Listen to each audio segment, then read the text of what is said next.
standard, tried and true Mother's Day sermon. I will confess to you, though, I have not preached it for a long time. Others may have, but I know it was a long time ago, 20-some years ago, I think the last time I actually preached on this subject. So I thought it was about time on this Mother's Day that we took a look at what Proverbs has to say about the virtuous woman.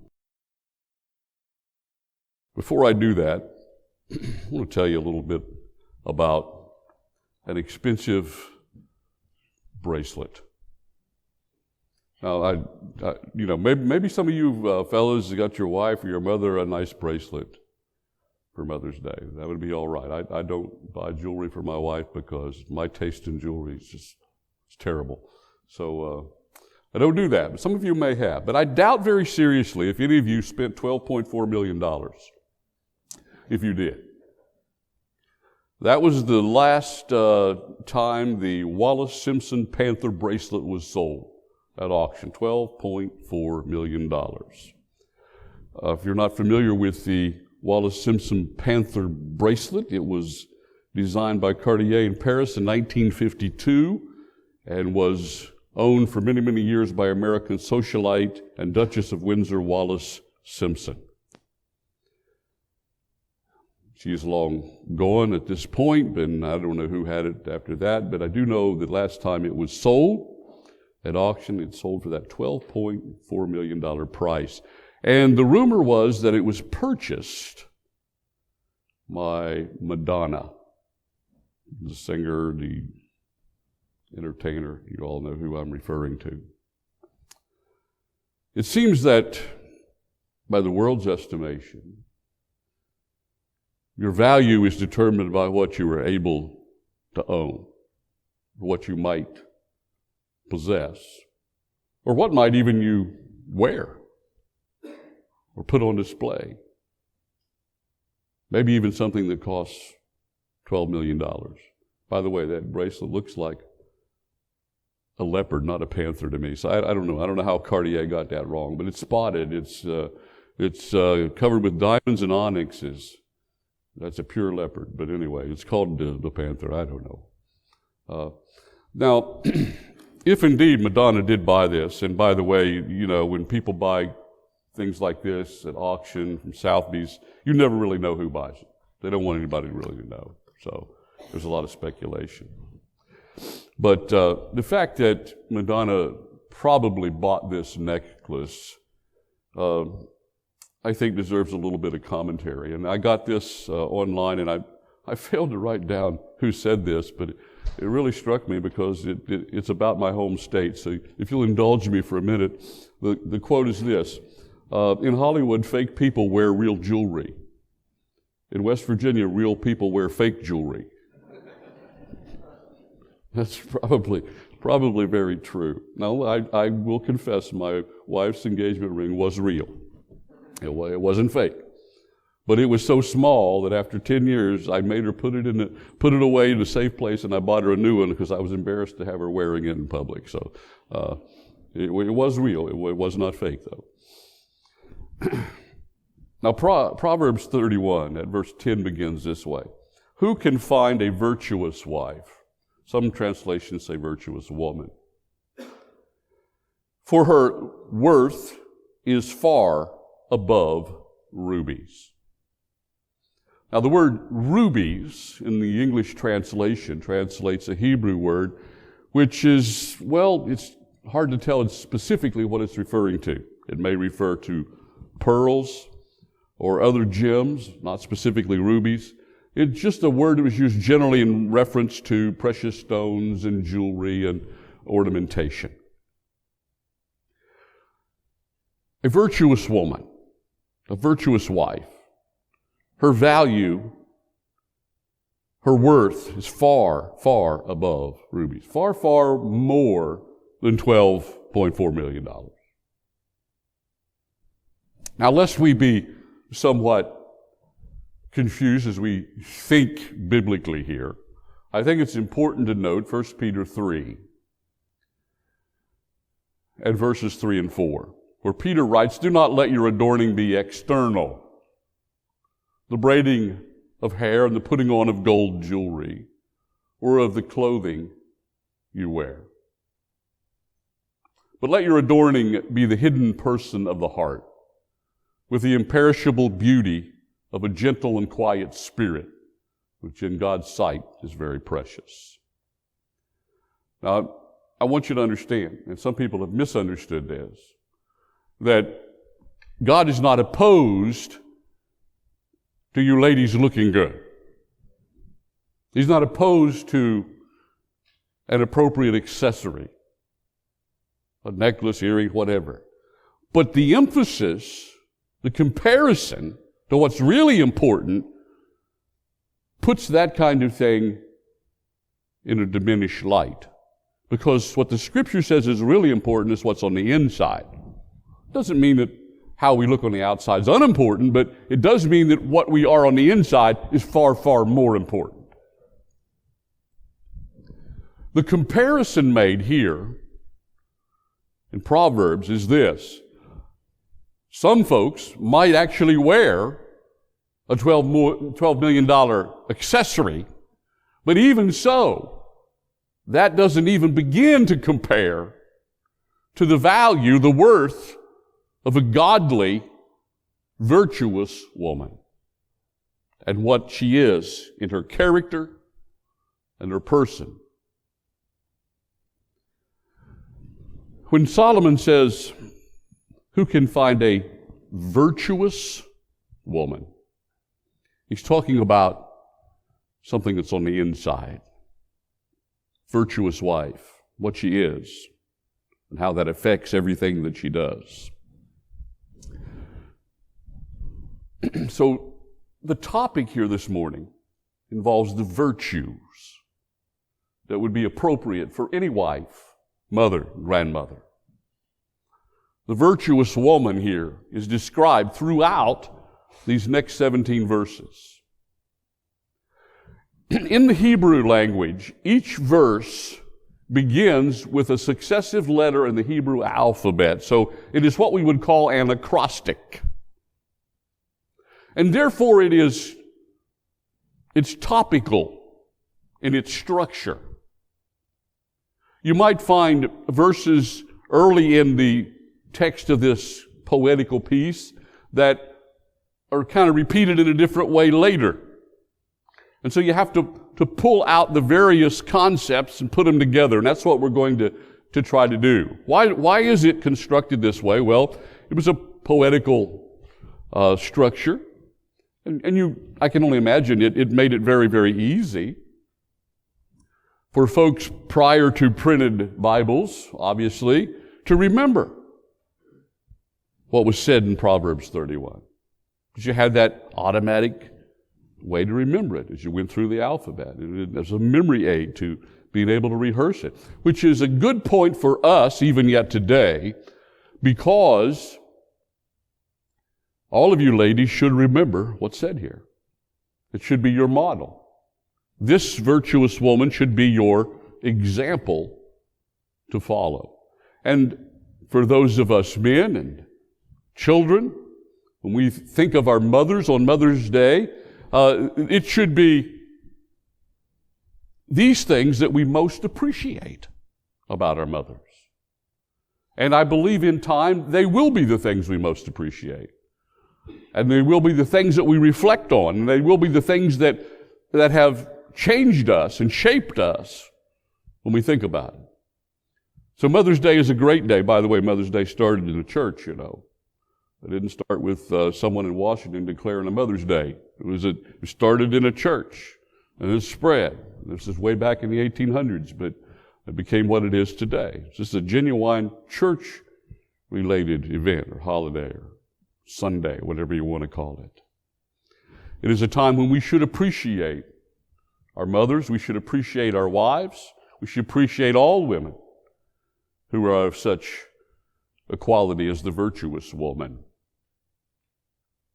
And for you young guys, and there are a few young guys here in our congregation this morning, this is what you should look for in a wife.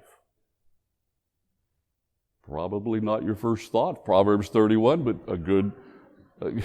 a good thing to think through. And for you young ladies, this is what you need to become.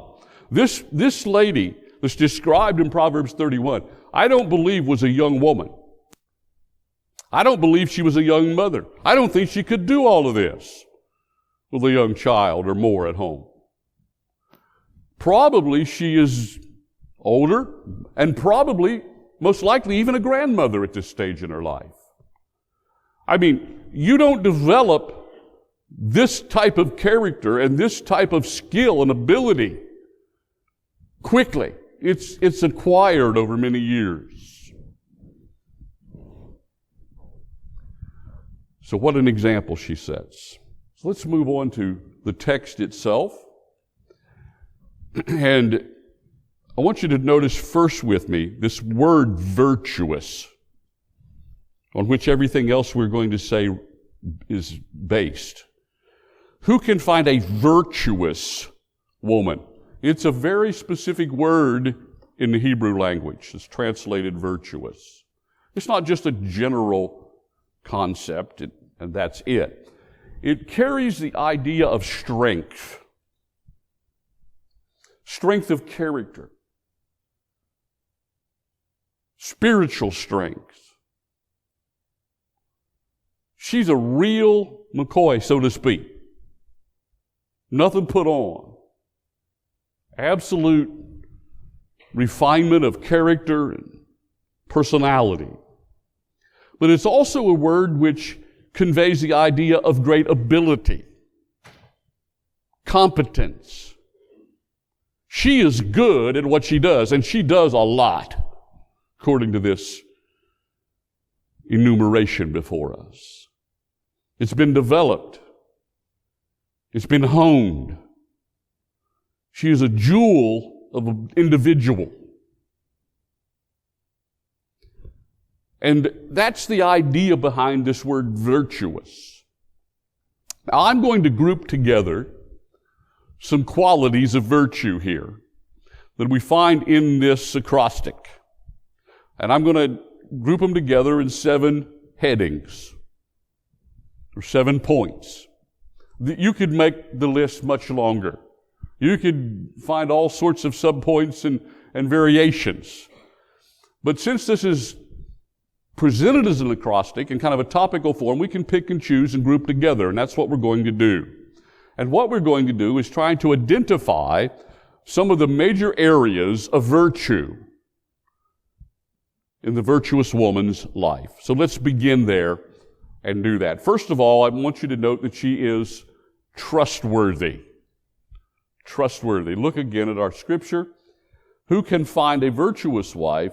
For her worth is far above rubies. The heart of her husband safely trusts her. So he will have no lack of gain. Now the word gain means profit. Means financial profit. She is valuable for her character most of all, but her character also produces a lot of things that are valuable in addition to that. So her husband can trust her in matters of money. He can trust her in business matters. His heart safely trusts in her. He knows that whatever she does, he's not going to suffer any loss. Then notice verse 12. She does him good and not evil all the days of her life. Now there's a general description that includes what he just said, but I think we can draw from this that she not only can be trusted with money, she can be trusted with the things that are even more important than money. He has come to understand over years that this woman will do what's right for him and for the family and what's best at every juncture. She is trustworthy. Then number 2, note with me that she is industrious. Now this will probably be the longest point because it encompasses a lot of this particular poetical section. She is industrious. Look at verse 13. She seeks wool and flax and willingly works with her hands. She's a laborer. She's a hard worker. She never stops, never quits. She's always busy. She is like the merchant ships. She brings her food from afar. She also rises up while it is yet night and provides food for her household and a portion for her maidens. She is a laborer, a worker, but she's also a manager, as we see here. She manages the budget, the purchase of food, the preparation of food, and she had a large household, probably,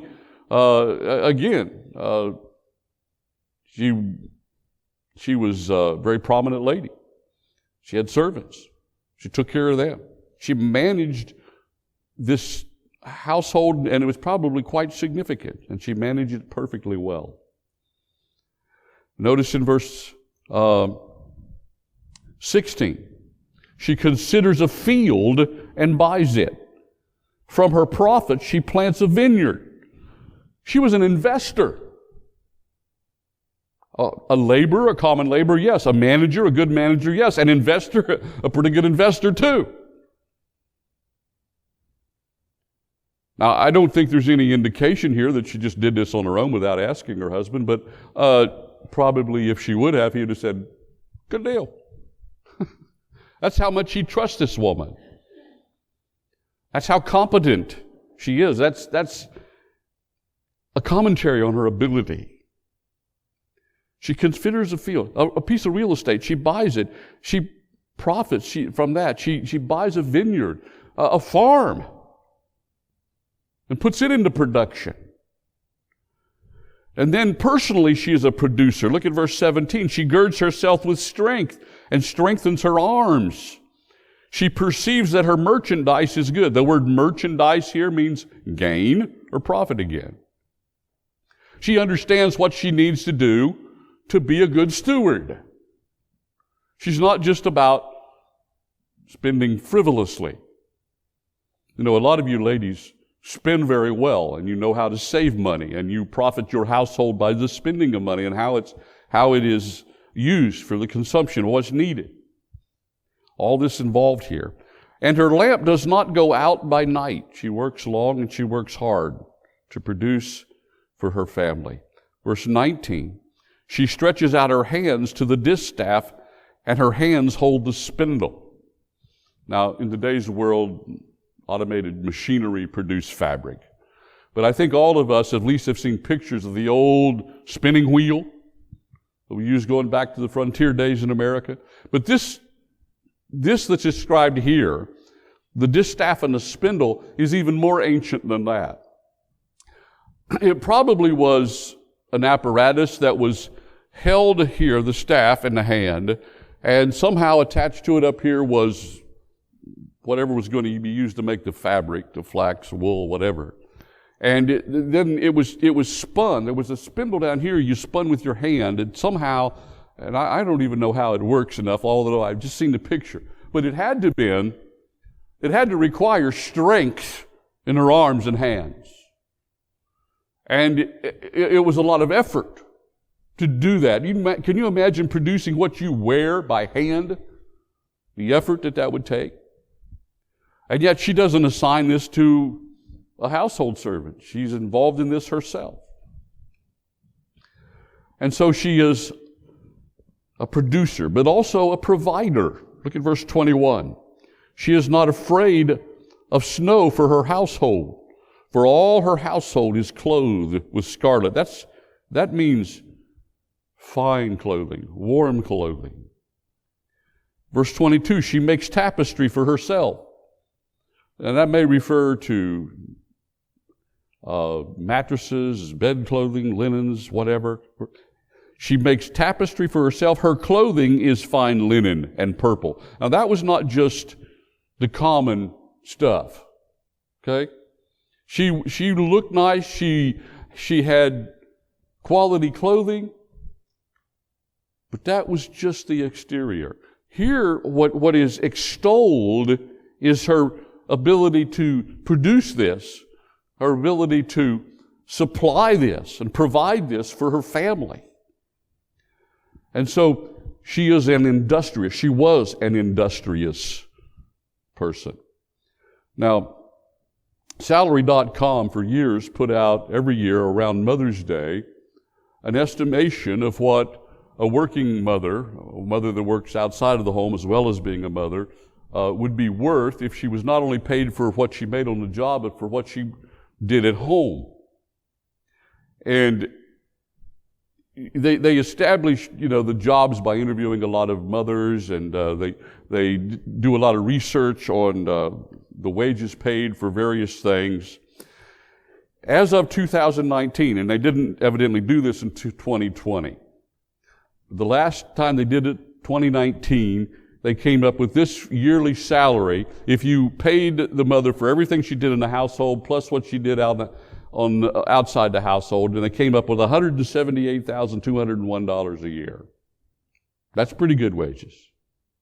That might even get you taxed in this time of, it don't tax us lower people, we don't make that much, but, or not supposedly, but, that's a pretty good wage. Now, they also do the calculation for stay-at-home moms, which also runs way over $100,000, because they spend just as much time. They're just at home versus that. By the way, this lady, the virtuous woman, worked outside the home. Now, no, she wasn't employed outside the home. That wasn't done in that culture. But she worked outside the confines of her home, investing, producing, trading. She was a phenomenon. Salary.com, in modern day terms, lists some of the things that mothers do at home. These are some of the jobs they talk about: housekeeper, daycare center teacher, computer operator, cook, CEO, laundry machine operator, facilities manager, psychologist, janitor, and van driver. That's just a partial list. By the way, we've already alluded to it. There is this question: should mothers work outside the home? Now, my answer to that has always been this: the Scriptures do not prohibit that at all. But the Scriptures do indicate that a mother's primary role and most important role is in the home. Now, the way we applied this in our family is my wife did not work outside the home as long as there were children at home that were not in school. And we only had one, so that didn't last too long. And a lot of time after that, off and on, she was at home. But any job she did part-time after Brittany was in school, and she wasn't there. We felt that was important for a mother to be there for the young children, and I still do. But she contributed financially to the welfare of our home, even when she was not working outside in employment. And I won't go into all that, but she's done many different things over the years. Now, let's move on to number 3. She's also a caring person. A virtuous woman is a caring individual. Look at verse 20. She extends her hand to the poor. Yes, she reaches out her hands to the needy. She not only provides for her own home, but she is caring in terms of helping people in her community and people around her that are not her family. This is an important quality. She was caring in what she did, the deeds that she did, but if you drop down to verse 26, you'll see that she was a caring person in terms of her words. She opens her mouth with wisdom, it says, and on her tongue is the law of kindness. She was kind and sensitive to other people and communicating with them. And I imagine she built people up and all that was involved in that because she cared about people. And this is one of those things that make a virtuous woman that has something like this as part of her character. So very, very valuable to everybody she comes in contact with. Then number 4, she is supportive. Now I'm talking primarily in terms of her husband in this case. Verse 23, her husband is known in the gates when he sits among the elders of the land. Now the gates of the city, the walled cities, the main gate is where the elders, the leaders of that city, the governing officials, the overseers of all the legal and financial and matters and so forth, where all that kind of business was conducted, was at the gate on a meeting of the elders of that city. And it says her husband is known in the gates, and he sits among the elders of the land. Now, this is about the virtuous woman. So why is the husband mentioned? It's not just thrown in off subject here. The indication and the implication is that he was who he was and where he was because of her. She had a large part in that. Because she was supportive and because she was so good at managing the household and supporting him that he was able to attain to a high position of influence in the city. So she was supportive, and that led to his accomplishment, and it enhanced his reputation, and it enabled his success. This is one of the most valuable aspects of a virtuous woman. But then number 5, a virtuous woman is secure. She is secure. Look at verse 25. Not insecure, secure. Verse 25. Strength and honor are her clothing. Well, why is she honored? She's honored for her strength. Now, the word strength here in the Hebrew means stability in all circumstances. She was the same all the time. No matter how tough things got or how great things were, she was the same person. And especially she stood out when things were not good. And that brought her honor. She was recognized by other people. It brought her dignity. She was elevated in the eyes of other people because of her character. She was admired. But not only was she secure in the sense of her own self-confidence and strength, she was, and even more importantly, secure in the Lord. Notice with me now again at the text. Verse 25. Strength and honor are her clothing. She shall rejoice in time to come. She will be rewarded. This life doesn't always reward you for everything you do well. But God will always reward us. She understood that no matter what she sacrificed, how hard she worked, or what she did, that it may not be recognized by everybody, or it may not bring her any return. A lot of things did. But she knew ultimately that she would rejoice. She was a woman of faith, secure in her relationship to God and where that was taking her. And then, number 6, she was a wise counselor. A wise counselor. Look at verse 26 again. She opens her mouth with wisdom. She controlled her tongue. A virtuous woman controls her tongue. And the content of what she speaks, what she communicates, is described here as being wisdom. Now, wisdom, and Proverbs is a wisdom book, wisdom is always moral in nature and not just utilitarian. It is not just, practical. It is wisdom from God's perspective is what's right, not just what works,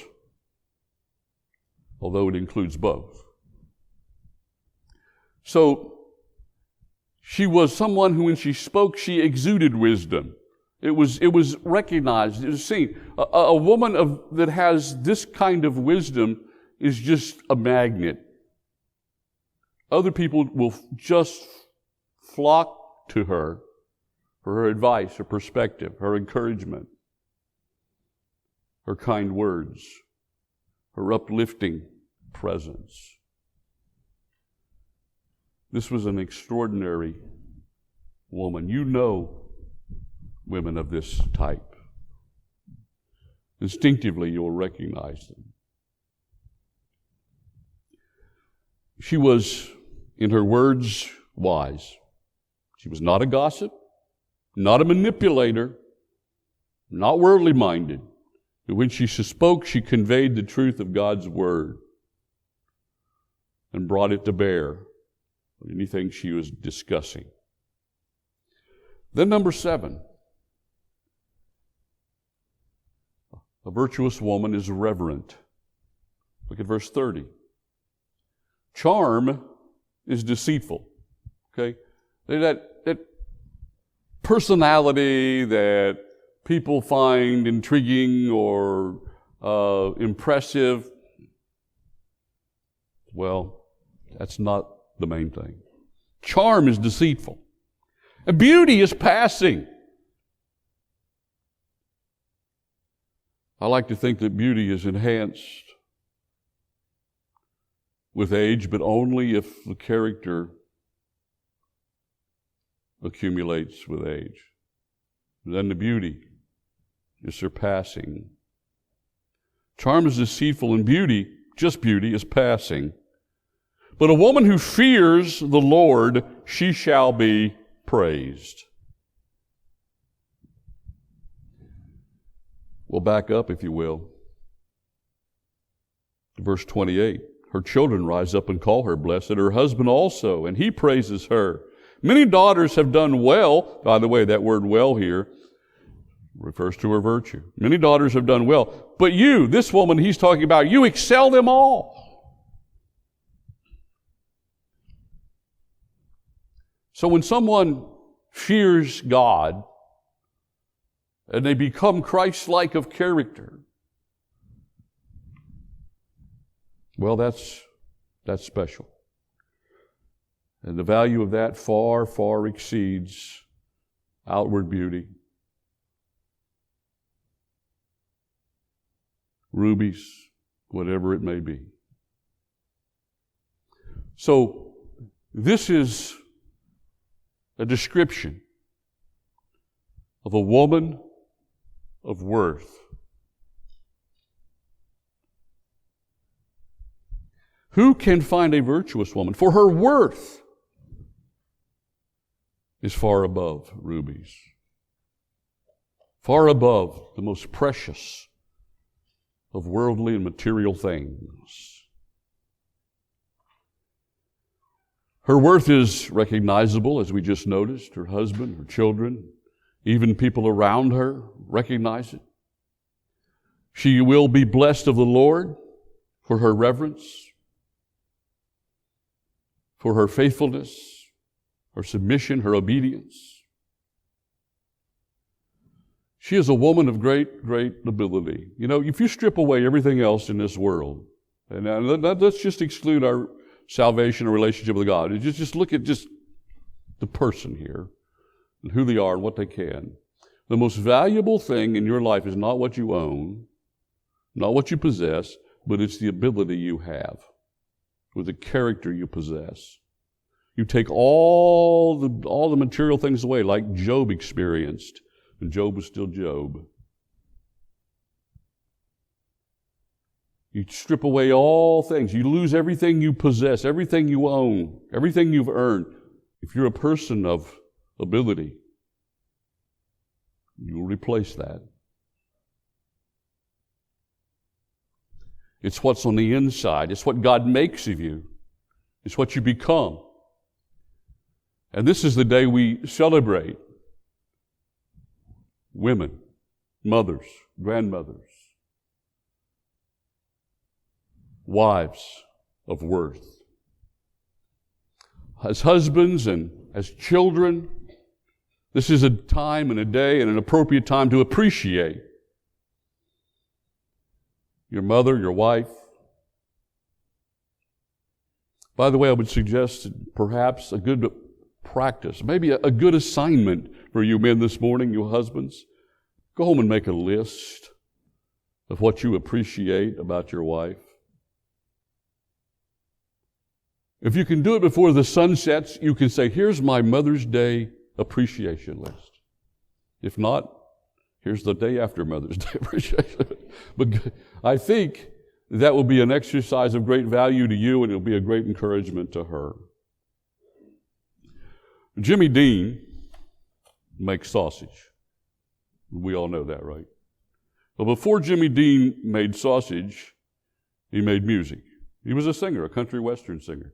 By the way, I didn't know this. Joni Bowden told me after the morning service. He also was an actor. He was on the Daniel Boone TV show for a couple seasons. Did not know that. But Jimmy Dean had his first hit in 1966. Country western song of some sort. He did not have another one that made the top 10 in the charts for 10 years.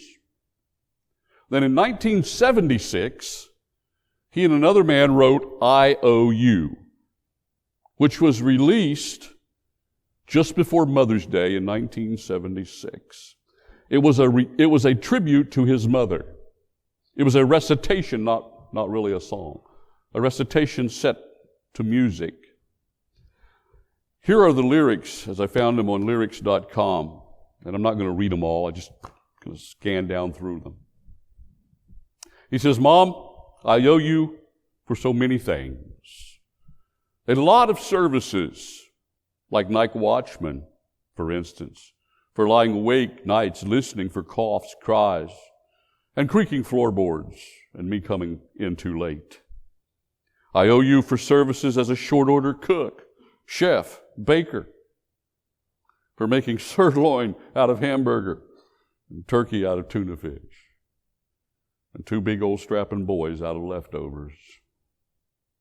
I owe you for cleaning services, for daily scrubbing of the face and ears and all the work done by hand, and for the frequent dusting of the small boy's pants to try to make sure that he led a spotless life, for washing and ironing and laundry, for drying tears and ironing out problems. I owe you for services as a bodyguard, for protecting me from the terrors of thunderstorms and nightmares and eating too many green apples.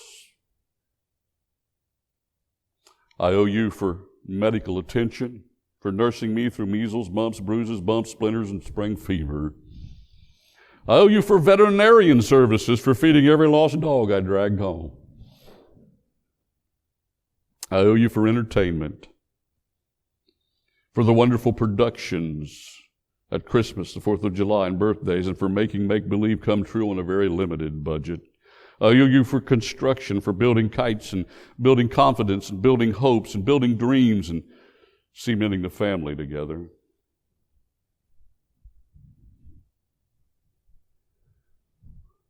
He ends it up this way. He said, my IOUs add up to much more than I could ever hope to repay. But you know the nicest thing about it all is that I know that she will mark the entire bill, paid in full, for just one kiss and 4 little words. Mom, I love you. Boy, if entertainers would put out stuff like that today, they might make a lot more money. They surely would make a lot more difference. Ladies, young ladies, this is the model you should aspire to follow. Follow the godly example, the virtuous woman. Husbands, children, appreciate these things. Young men, look for this kind of woman to marry.